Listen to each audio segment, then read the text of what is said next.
30-minute voiceover script. Hook. Market scene. Drop the audience in drama. Imagine this. You're at a weekend farmer's market. The sun is shining, kids are laughing, families are strolling with baskets of fresh fruit and flowers. And then, suddenly, you hear your child's voice trembling over the phone. "Mom, these weird ladies won't leave me alone." My blood turned to ice. My hands went clammy. Every worst fear a mother has came rushing all at once. I sprinted across the market, heart hammering in my chest. And then I saw it.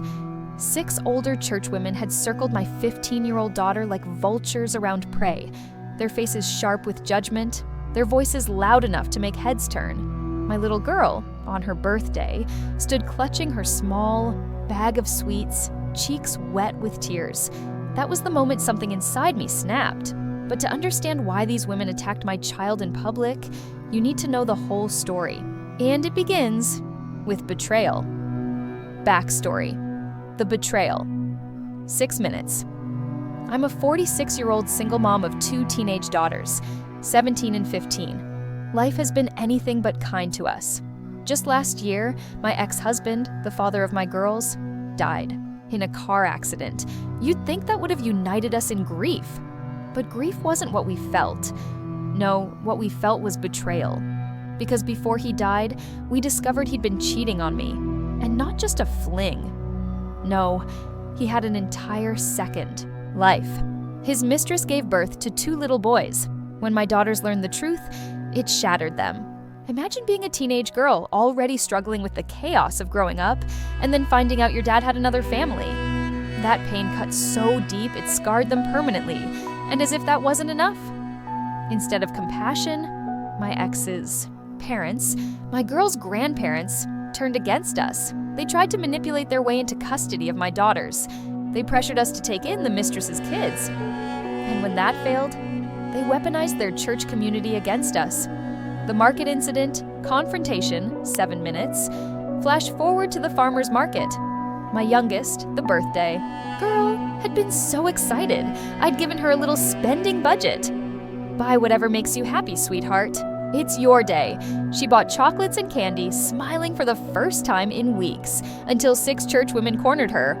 "Why don't you love your grandparents? Don't you care about family?" one hissed. "A real Christian would be taking care of her little brothers," another accused. Shameful, just shameful. Their voices layered over one another, scolding, berating, shaming a child. I shoved myself between them and my daughter, shaking with fury. "You do not speak to my child like that. Ever," one woman sneered, her lips curling like she'd tasted something rotten. "You're a disgrace." A good Christian wife would have obeyed her in-laws. The shouting escalated until market staff physically forced us apart. My daughters and I fled, piling into the car as those women shouted venom even as I slammed the doors shut. My girls sat trembling. My youngest clutched her candy like it was a shield. I felt helpless and furious. That night, after they fell asleep, I sat alone at my computer, hands shaking with rage. And then came the message that would change everything. The lie. Online smear campaign. 6 minutes. A friend from that very church reached out. He apologized for what happened, then told me why those women were acting that way. My ex-mother-in-law had posted a massive sob story on the church Facebook page. She painted me as the villain. She claimed I stole her son's money, that my daughters abandoned their poor grandparents, that we heartlessly refused to take in the orphaned little boys. But she didn't stop there. To cover up her son's cheating, she rewrote history. She claimed the mistress wasn't a mistress at all, but our surrogate. And that I, the cold, ungrateful wife, rejected the babies because they were boys. I sat frozen in front of the screen, bile rising in my throat. My daughters' names were being slandered, my reputation destroyed. And worst of all, my ex-mother-in-law dared to rewrite our pain into her fairy tale of victimhood. That was my breaking point. The plan, turning the tables. 6 minutes. If they wanted to use the church against me, then fine. I would use the truth against them. And oh, I had the truth. During the divorce process, before his death, I had collected everything. Photos of my ex with his mistress, some even in our living room. Text messages dripping with infidelity, emails from my in-laws admitting they knew, messages where they harassed me and even blamed my daughters for his death. If you hadn't exposed him, he'd still be alive. This is your fault. Those words burned like acid in my memory. I printed everything. Not on flimsy paper, no, on thick, glossy sheets. Then I bound them into neat little booklets. And here's the twist. I designed the covers to look exactly like the hymn booklets the church handed out every Sunday. The first page, a photo of my ex passionately kissing his mistress on our couch. Beneath it, bold letters, ex-husband's name, and mistress's name, a love story.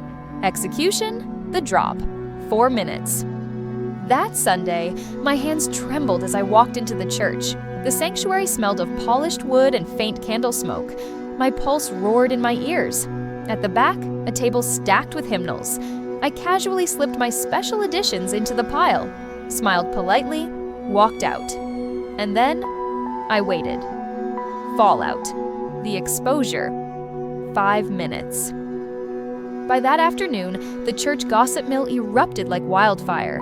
Members opened what they thought were hymnals, only to be met with undeniable proof.